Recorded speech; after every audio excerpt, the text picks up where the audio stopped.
Bueno, como todos los miércoles, la entrevista, la audiencia.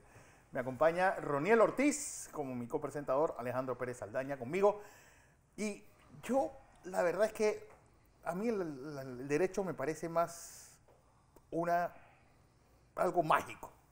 Porque yo no entiendo ustedes, parece que existieran varios códigos, existieran varias interpretaciones, eso de que dos abogados, tres opiniones, pero yo jamás he visto una cosa tan desfachatada como esa indagatoria de Juan Carlos Varela, donde él, se puede decir que empezó a contarle a la señora Ruth Morcillo su idea de gobierno, después le empezó a contar cómo vivía en su casa, que no sabía nunca quién era Ravelo, no sabía quién era Cachaza.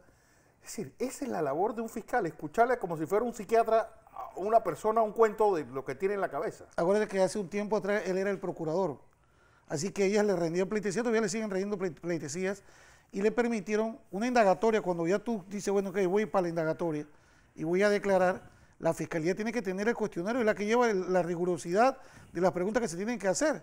En el caso de nosotros decidimos acuerdo al 25 hasta que un juez resuelva el principio de especialidad, porque no vamos a ceder a algo que es un beneficio, por decirte, claro. Es una condición, más que nada. El principio de especialidad es una condición impuesta por el país que se dio en extradición a Ricardo Martinelli. Esa indagatoria la leí ahí, empecé a leerla y te voy a ser sincero, fue pereza, aburrida, porque empezó a hablar de la abuela. Pero la señora Ruth Morcillo, ¿es fiscal o ella es relacionista pública de Valera Hermano? Parecía como la psicóloga de él, porque realmente ponerte a escuchar ahí, cuando el abuelo metió la primera caña, para sacar guarapo, para hacer la primera botella, la primera pacha seco, esas son cosas que están fuera de lugar, o sea, ella realmente fue una burla. Acuérdate, ella era subalterna. Todavía lo mira como una subalterna. Sí. Y entonces, la pregunta es, serio, además de que si yo fuera Jimbo, la verdad es que... Echó al charco su amigo Jimbo. Si fuera Jimbo, estuviera bien preocupado porque parece que ese es el que va a terminar pagando los platos rotos. Una cosa, yo voy a hacer una desclasificación. A ver. En el 2011 yo corrí contra Varela y su gente por la dirección del Partido Panameñista, ¿ok? Sí. Y desde ese momento, del 2011, yo sabía que Varela estaba recibiendo dinero de Odebrecht. Y él utilizó esa plata de Odebrecht para derrotar al grupo nuestro que queríamos tumbarlo ahí, no pudimos porque ellos tenían mucha plata. Entonces Varela, él sabe quién es Cachaza, él tenía relación con Ravelo, Varela consiguió donaciones para la campaña de Ricardo Martinelli, y eso lo sabe mucha gente. Entonces, los cuentos que él fue a echar en su indagatoria, solamente se lo cree él, Ruth Morcillo, Zuleika Moore, Tania Sterling, ¿y cuál es la otra? Y el cabrón que ya se fue. Aurelio Vázquez. Aurelio Vázquez. Entonces, esos son cuentos. Todo el mundo sabe quién es Cachaza, por favor. O sea, acuérdate que, mira, es que al escuchar esa pregunta de quién era Cachaza y él decía que no sabía quién era. Tanto así que hoy el tuit de Juan Carlos Tapia, y me perdonan el francés, dijo, qué huevo que este tipo diga eso. Sí, hombre. Bueno, ya la ira llega a un punto que uno pierde la dulzura de carácter. Oye, Fernando, no vamos lejos. En el caso de Pinchazos, donde investigaron a Ricardo Martinelli, a Garús y a Tota, él dirigió esa investigación.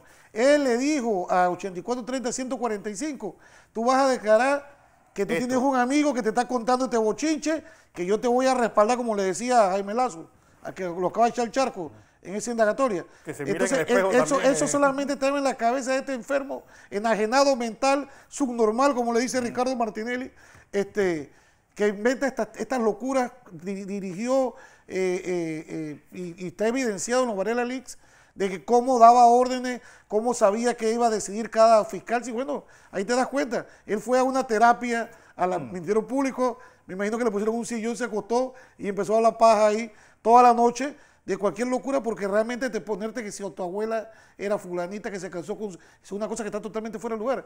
Yo te puedo traer a ti 1 millón de versiones indagatorias. Ahí mismo, era para que no tuviera que volver. Pero mira, todos nosotros sabemos que Varela hizo cosas para impedir que llegara donde él la mano de la justicia. Involucró a los hijos de Martinelli, involucró a Martinelli, involucró a Ramón Fonseca Mora, involucró a varias personas. Y mira, uno de los abogados que le siguió la pista al centavo fue Sidney Citón. Dio los números, las cuentas a través de la cual Varela compró con plata de Odebrecht productos de Varela Hermano y Hong Kong y todo. Y también plata que pasó por Estados Unidos. Se sabe. Etiquetas y Sí. botellas. Sí, pero Pero hay algo que también, que a mí me llama la atención, porque ¿cómo es posible que Juan Antonio Niño esté desde septiembre del año pasado yendo a la EBESA y no ha aparecido? Y según esta señora, Carlos Dubá tiene pues paradero desconocido y no pasa nada. Pero es que eso es lo mínimo, Fernando. ¿Cómo no apareció en 5 años Varela en esa investigación? Sí. ¿Cómo me explica Tania Sterling, Zuleika Moore, cómo me explica Ruth Morcillo que él no apareció? O sea que si el procurador Ulloa no llega ahí, él no va a desaparecer nunca. Nunca va a aparecer. Hubiese cerrado el expediente. Entonces es la pregunta que uno se hace, ¿hasta dónde la lealtad? ¿Hasta dónde la mala fe? De pantanar a otras personas, de tratar de fregar a todo el mundo, pero salvándolo a él. Pero es que era así. Pero en es los que- Varela League se sabía, Popi subía por la rampa, Sí. al hijo de mi amigo Bolívar Rafa, lo exhibieron con alfoca delante del Ministerio Público, es una cosa injusta. A Jaime le decía, no te preocupes que te vamos a ir a ver en el helicóptero del Estado. Sí, lo traen del Estado, de Colón para llevarlo. para tranquilizarlo. Y bueno, no te preocupes, Jimmy, Jimbo, no hables Jimbo. que aquí no va a pasar nada, ya yo tengo el sobrecimiento. Ey, esto es delito. Eso es delito, Alejandro. sí, pero Eso sí es tráfico hay, de influencia, sí hay lealtad. corrupción. Sí hay lealtad porque esta es una organización criminal. Sí. Hay lealtad hacia la organización. Sí, es una ley de omerta. ¿no? Ley de omerta. Pero no, esta ley no solamente es de omerta, guarda silencio. Esta es una ley de que vamos a ayudarlo a él para que se saque de la mano de la justicia. Pero hay tantos elementos de Pero es que convicción yo ahí. creo que, yo creo que aquí hay 20 y pico mil abogados por el gusto. Me disculpan ustedes que son abogados y quienes son abogados y nos escuchan todos los miércoles.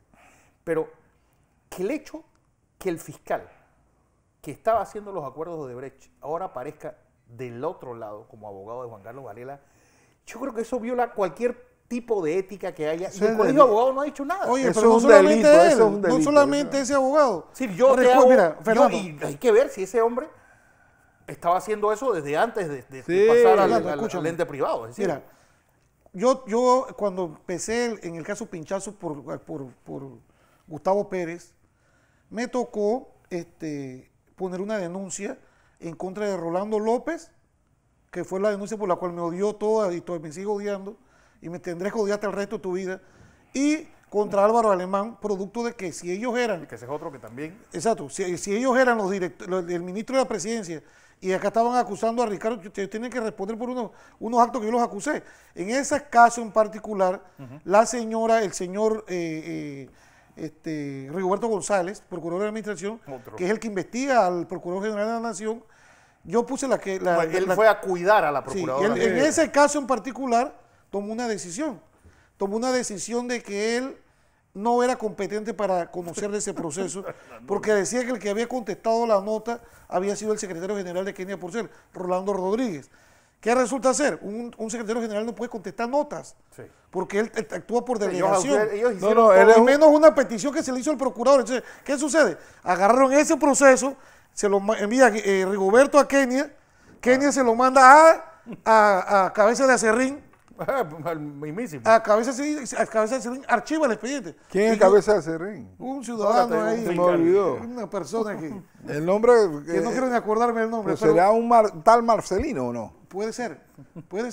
Es que hay varios Cabezas de Acerrín. Ok. Entonces, Eso parece una cerradera. escucha el cuento, él archiva el expediente. Yo no me iba a quedar con esa brusca metida en el ojo y empecé a accionar, pero de forma dura, y pedí una audiencia de control de garantías que asignaron a la magistrada Gisela Gurto. En esa audiencia, si yo soy el denunciante, el procurador de la administración, que es el ente investigador, debía estar sentado conmigo. Claro. Él estaba sentado con un abogado que fue en representación de Kenia Porcel, Samuel Quintero.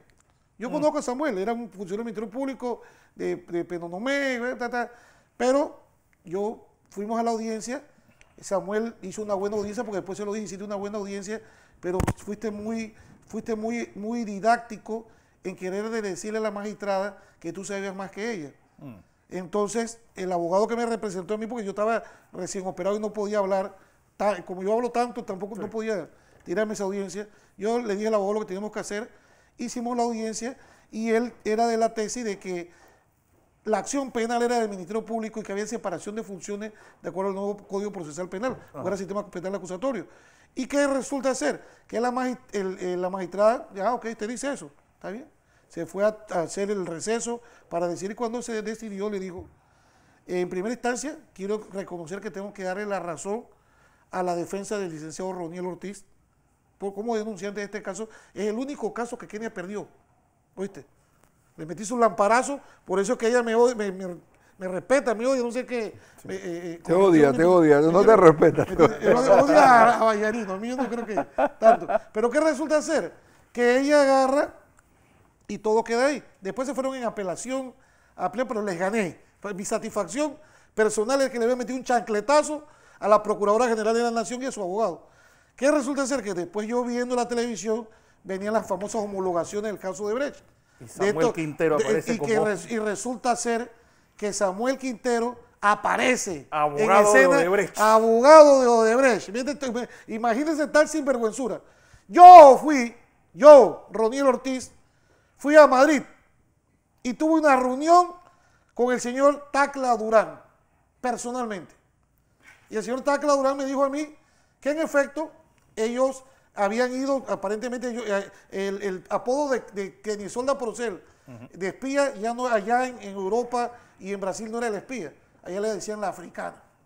Ese era el nombre, como cachaza, Tongolele. para los de Odebrecht, ella se llamaba la africana. Y ella dice, él me cuenta, de que había un pago de un cheque de muchos millones de dólares, supuestamente para honorarios de este abogado.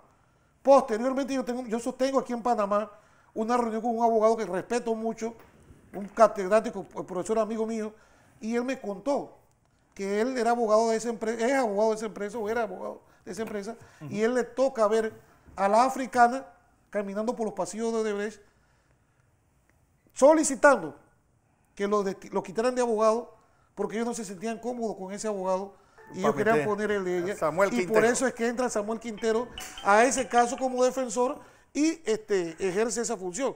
Andamos buscando la plata, porque a mí también me contó el abogado de que la plata esa, el abogado no se quedó con todo el dinero, ¿no? Según lo que me contaron. La plata le quedó una parte, pero hubieron otros destinatarios. Ojo. Y tú te imaginas ¿quiénes eran los destinatarios? ¿Quién es el pitufo de la nariz roja que tiene que aparecer siempre en todas las sinvergüenzuras, en todas las maleanterías? Es la misma persona de todo el tiempo. Entonces, esos son temas que están ahí.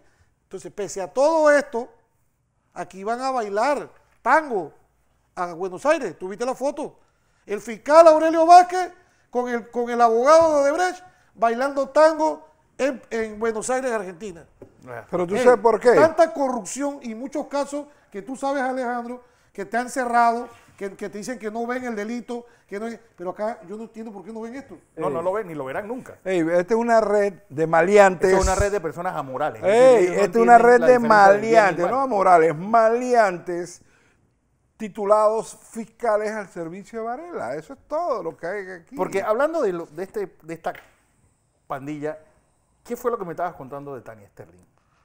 De la especialidad. Bueno, la especialidad, luego que contestaron la ridiculez que contestó Tania con relación al tema de la advertencia de no violación al principio de especialidad, Carlos Carrillo del equipo hizo un incidente de controversia. Como estamos en el sistema inquisitivo, las actuaciones del fiscal se atacan a través de incidentes de controversia. Sí. Y nos fuimos y se presentó y contestaron. Yo leí todo el montón de cosas que pusieron ahí de que tienen que perseguir. Todo eso es cierto, nada de eso es falso. Todo es que el Ministerio Público es el titular de la acción penal, que son los dados a investigar, ha perseguido delitos, a buscar sus autores, cómplices, encubridores, testigos, peritos y todas estas cosas. Pero lo que no puede hacer un fiscal es apartarse de la Constitución y la ley. Claro. No puede violar tratados ni convenciones. Son los garantes de eso. Son los garantes de que eso hay que protegerlo. Eso rige a nivel mundial. Todos los fiscales, todos los procuradores, todos los fiscales generales, todos los países donde aplique una u otra figura, ese es su deber. Entonces, ¿qué resulta ser? Que establecen varios puntos específicos. Uno, que dicen que ya Ricardo Martinelli no tiene especialidad, de acuerdo a ella, porque Ricardo Martinelli tuvo la oportunidad de viajar. Mira, reconocen que fue absuelto, no culpable. Reconocen que le quitaron todas las restricciones para poder salir del país, así que él estaba en libertad de poder viajar.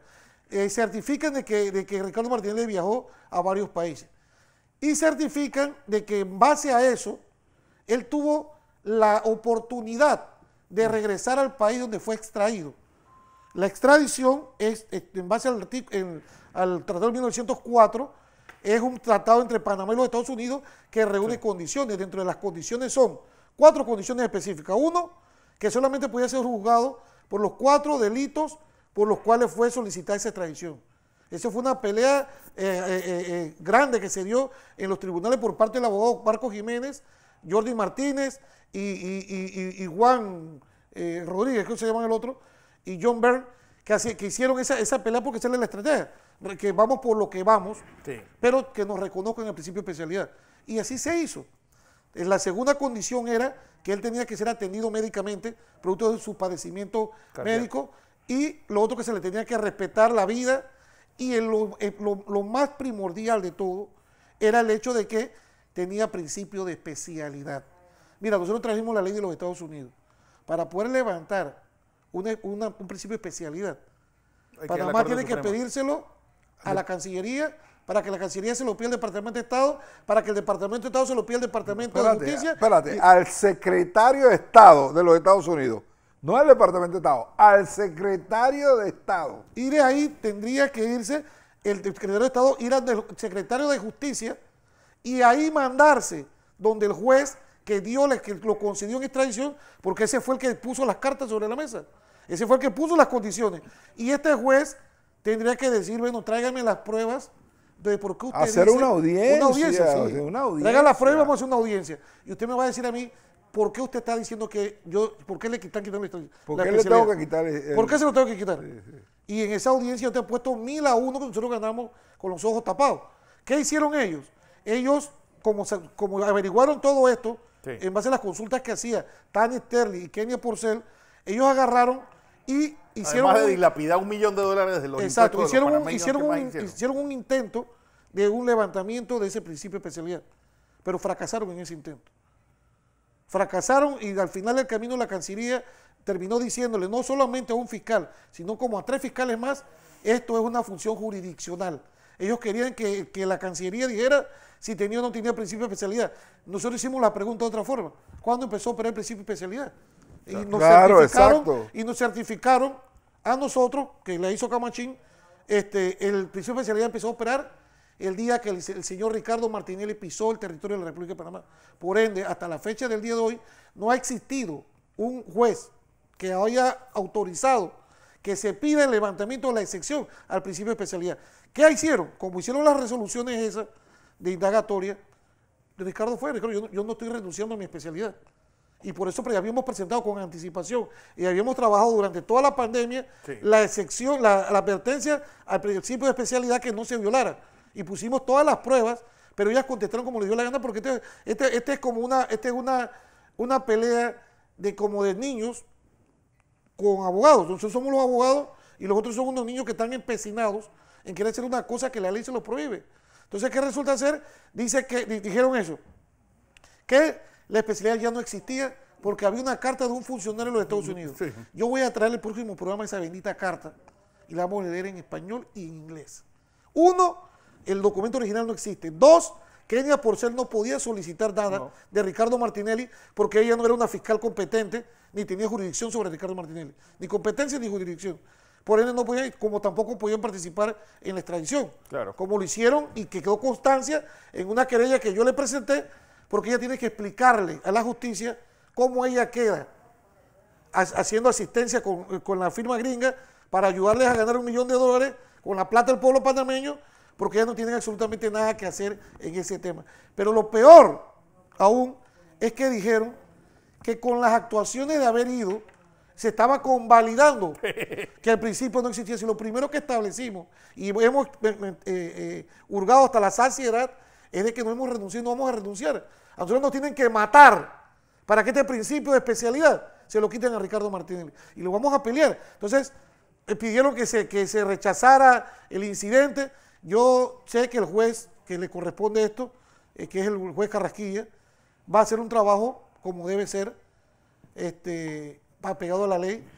Si nosotros, como le decía yo, un grupo de abogados en el que yo estoy, donde hay un gran cantidad de abogados, 50, no sé cuántos abogados, les explican, mire muchachos, ese tema de la especialidad es un tema tan especial, es un tema tan delicado, que esto no se toma a la ligera ni se hace mofa o desconocimiento de lo que hay, porque estaríamos hablando de lo que el Código Alejandro establecía antes. El Código Procesal Penal, que es el que rige ese proceso, te habla de la ignorancia inexcusable de la ley. Un fiscal no puede ser ignorante de la ley. En ese caso y en este caso podemos alegar la ignorancia inexcusable. Yo en una audiencia que hice en Chitré una vez de un caso de narcotráfico, fui a la audiencia contra otro que también es bien violador de la ley, Marquel Mora, y cuando me tocó mi alegato, yo me le dirigí, me le quedé viendo y le grité, tú eres un ignorante inexcusable de la ley, eres un ignorante de la Constitución, eres un ignorante supino de todos los conocimientos de lo que rige la materia procesal penal. Y se quejó de la jueza, señora jueza, el licenciado Ronnie me está diciendo ignorante y me está ofendiendo. Entonces le tuve que buscar los artículos donde 4 veces en el código se habla de lo que es un ignorante inexcusable, y la juez le dijo que se callara la boca y que yo continuara con mi alegato. Al final saqué a mi cliente inocente, a pesar de todas las violaciones, y esto es lo que va a pasar. Nosotros vamos a pelear. ¿Por qué, Fernando? Todo lo que se ha hecho por parte de las fiscalías que han actuado son causales de nulidad, porque violaron un tratado, violaron un principio de especialidad, no siguieron el debido proceso. Un fiscal que se atreva a hacer esto es un fiscal que ni siquiera debe estar sentado en un puesto del Ministerio Público violando la ley, porque si vamos a tener a los delincuentes dentro de los despachos de los fiscales, entonces quitemos las leyes y que aquí todo el mundo haga lo que le dé la gana. Vamos a tener violadores de la ley. Exactamente, ejerciendo el crimen más maleante. Sí. Al que estás acusando, o al que pretendes acusar, o al que tiene el poder y viola la ley para forzar una prueba, para forzar una condición, para servirse a los intereses políticos, que es a los que simple y sencillamente se la pasaron haciendo durante estos 5 años. Mira, ¿cuál es la misión de un fiscal? Investigar los delitos, las cosas desfavorables, pero los favorables también. Respetar los derechos de la persona procesada, darle la oportunidad que tenga una defensa efectiva, cumplir con el principio establecido en el artículo 17 de la Constitución Política. El funcionario público solamente puede hacer lo que dice la ley. Entonces, aquí nosotros estamos frente a una serie de delincuentes que hacen trampas procesales, que nos esconden los expedientes, que no nos dan copias, que están tramitando... Que no folean. Que están tramitando y no folean para que uno no pueda sacar copias de los expedientes. Mira, son unos delincuentes, esa es la realidad. Cuando yo entré a trabajar en el Ministerio Público, que me dieron esa oportunidad siendo un joven estudiante de la universidad, yo todavía recuerdo, el secretario se llamaba Florencio Vargas, un señor que se jubiló ahí, entró, nunca estudió Derecho, nada, era empírico, escribía con 2 dedos, pero a la velocidad de la luz, y me dijo y me sentó, y ven acá muchacho, siéntate ahí. Digo, dígame, señor Vargas, ¿tú sabes lo que son en las investigaciones? Sí, bueno, estas son cosas objetivas y transparentes, y tienes que hacer algo importante. Tú no puedes poner solamente lo malo contra la persona que se está investigando. Tú tienes que buscar lo favorable y lo desfavorable, porque él tiene derecho a defenderse. Si tú amañas un expediente, esto va a pasar como los barcos que los recarga de carga de un lado, que van a hacer la vuelta de paila y se va a hundir. Entonces, eso a mí me lo enseñaron, a mí nunca se me ha olvidado. Uno siempre que tiene que darle el derecho al contradictorio, al que sea. Tú tienes tu opinión y ven acá, dame tu opinión, no estoy de acuerdo con esto, pero tienes ese derecho a defenderte. Tú no puedes manipular los procesos para que trabajen en esos procesos la taquilla. Sí. Tú no puedes trabajar, si así fuera, entonces vamos a cerrar el colegio de abogados, la facultad de Derecho. Ahí es donde yo digo, ¿dónde están el colegio de abogados? ¿Dónde están las facultades de Derecho? Aquí había abogados extorsionadores. Aquí esto es una puerta giratoria que el tipo no sabe cuándo da. Él es fiscal y al día siguiente es el abogado de la persona que él está investigando. O un día es inquisitivo y en la tarde eso es lo que no se puede decir. El colegio de abogados yo creo que... Eso es delictivo, eso se llama prevaricato. Tú no puedes ser abogado de las dos partes. Eso es que un día eres fiscal, pero mañana soy otro abogado. Defensor de la misma persona que tú estabas investigando. No, eso es prevaricato. Sí. O tú poner el abogado. Mira, lo que pasó con Saltarín, esa es una delincuencia, lo que pasó ahí. Organizada. Es un acto de delincuencia. Tú vas a elegir el abogado que va a tramitar los casos. Ahora, yo no quiero si no hubiera saber, procurador. mira, eso no es gratis, nada, mira, a mí en la vida yo se lo digo a mi hijo siempre, mira papi, cualquier persona que te proponga algo fácil, siempre dile que no, dile algo, déjame hablar con mi papá primero. Nunca lo hagas, nada es fácil en la vida. Si tú no doblas el lomo, si no sudas el saco, si no gastas los zapatos, si no te mojas por ahí, si no caminas como loco buscando estacionamiento, si no escribes, si no madrugas, si no te amaneces estudiando, escribiendo para prepararte para tu audiencia, nunca vas a ser un buen abogado, nunca vas a ser un buen profesional. Pero estos sinvergüenzas querían a los abogados con los que ellos podían hacer lo que les daba la gana. Sí. Ahí está el caso de Nedelka Castillo, aquí lo dijo Pochi, Nedelka Díaz. Nedelka Díaz. Que le decía, tranquilo Pochi, me lo dijo Saimalo. Ni siquiera firma el acuerdo, que no te preocupes, que no te va a pasar nada. Y ahí está el hombre condenado. Sí. Entonces, ¿qué clase es esto? Y nadie, ni el colegio de abogados hizo nada, ni las universidades dijeron nada. Ayer salió fue Ana Matilde a defender. Imagínate. Hey, el artículo 25 de la Constitución y el 22 son uno de los artículos más sagrados para una persona que está siendo investigada. Nadie se los puede violar. Nadie te puede negar que tengas un abogado. Eso es que tú vas al cuartel de policía y al cabo no le da la gana de que tú veas al cliente, esa es una violación porque el artículo 22 dice que toda persona detenida tiene derecho a la asistencia de un abogado en las diligencias policiales, judiciales y administrativas. Ese cuento de que no, que yo nada más soy un mensajero, eso no existe. Y el artículo 25 de la Constitución establece que nadie está obligado a declarar en asunto policial, criminal o administrativo contra sí mismo, su cónyuge y sus parientes dentro del cuarto grado de consideración de segunda afinidad. O sea, las reglas están claras. Ese es el derecho, esa es una garantía fundamental estatuida en todos los tratados, en la Convención Americana de los Derechos Humanos, en nuestra Constitución. Y nosotros no podemos permitir que ahora un fiscal venga a decir, no, lo que pasa es que como él se acogió al 25, entonces convalidaron, aquí no estamos convalidando nada. Que vamos a pelear a sangre y fuego el principio de especialidad. Porque peleamos y hubo 1 año de detención, 2 años de detención, peleando el principio. Y como perdieron, han buscado cualquier clase de argucia jurídica para tratar de montar una acción que no pueden sustentar. Fernando, yo quisiera mandarle un saludo a los hermanos Fernando y Toño Fraguela. Así, hombre. Yo a Adela Canto, a Pellín, a Jessica, a Shirley, a Chantal, a Titi, a Rubén, Jaycee, Gianluca y varias personas de Chiriquí que me escriben y les disculpo que no tengo el nombre, estaba trabajando hoy, no tenía chance de traer la lista, pero a todos los que nos ven, saludos. Eric Ciel, que también está en sintonía. Bueno, señores, era lo que teníamos que contarles en la noche de hoy. Gracias a todos por su audiencia. Mañana, 6 en punto de la mañana, los espero en la emisión matutina de NEC Noticias. Mi presentador, Roniel Ortiz, don Alejandro Pérez Saldaña con nosotros. Nos vemos el próximo miércoles.